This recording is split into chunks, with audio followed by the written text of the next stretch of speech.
آپ دیکھ رہے ہیں IAK نیوز۔ حضرت سخی سائیں محمد حسین قادری قلندری رحمۃ اللہ علیہ کی سالانہ عرس مبارک کی ایک روزہ تقریب ان کے مزار مبارک نزد دارالجہاد و سیاسی ٹیکری راولاکوٹ کے مقام پر انعقاد کیا گیا۔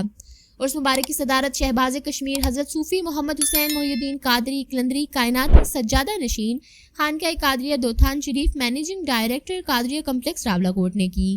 صدر تقریب نے کہا کہ یہ حضرت سخی سائیں محمد حسین قادری قلندری رحمۃ اللہ علیہ کا پہلا سالانہ عرس مبارک ہے جو ان کے وصال کے تقریباً 44 سال بعد منعقد کیا جا رہا ہے۔ ان کا خوبصورت دربار راولاکوٹ میں قائم ہے اور ان کے عرس مبارک کے انعقاد کے اعزاز رب کریم نے مجھے بخشا اور یہ ان کا پہلا عرس مبارک ہو رہا ہے۔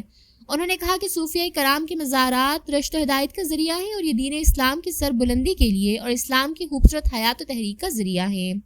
مزارات پر آنے والے زائرین کی اخلاقی اور انسانی اقدار کو اجاگر کرنے کی کوشش کی جاتی ہے۔ انہوں نے کہا کہ آج ہم راولاکوٹ کو حضرت سخی سائیں محمد حسین قادری رحمۃ اللہ علیہ کی نسبت سے راولاکوٹ شریف کا درجہ دیتے ہیں اور رب کریم سے التجا کرتے ہیں کہ وہ راولاکوٹ کو روحانی طور پر فیضیاب کرے اور اس شہر کی ہر کمی کو پورا کرے۔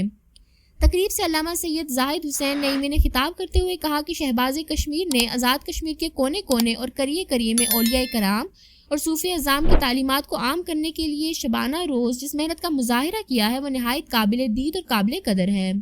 عرس مبارک سے سید حاکم حسین شاہ نے خطاب کرتے ہوئے کہا کہ اللہ تعالیٰ قرآن پاک میں کہتا ہے کہ اللہ کے ولیوں کو نہ کسی چیز کا خوف ہے اور نہ ہی ان کو کسی چیز کا غم۔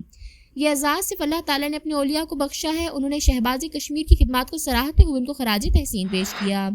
اس موقع پر مولانا عاشق حسین طیب صدر ایجوکیشن کانفرنس کے سیکریٹری جنرل ڈاکٹر غلام حسین، سوشل فارم کونسل کے صدر عبدالخالق ایڈوکیٹ افتخار انقلابی اور دیگر مقررین نے خطاب کیا۔ اختتامی دعا میں شہباز کشمیر نے ملک پاکستان اور کشمیر کی سالمیت و بقا کی دعا اور اس کے داخلی اور خارجی دشمنوں کے انجام کے لیے رب کی حضور خصوصی التجا کی۔ آپ دیکھ رہے ہیں IAK نیوز۔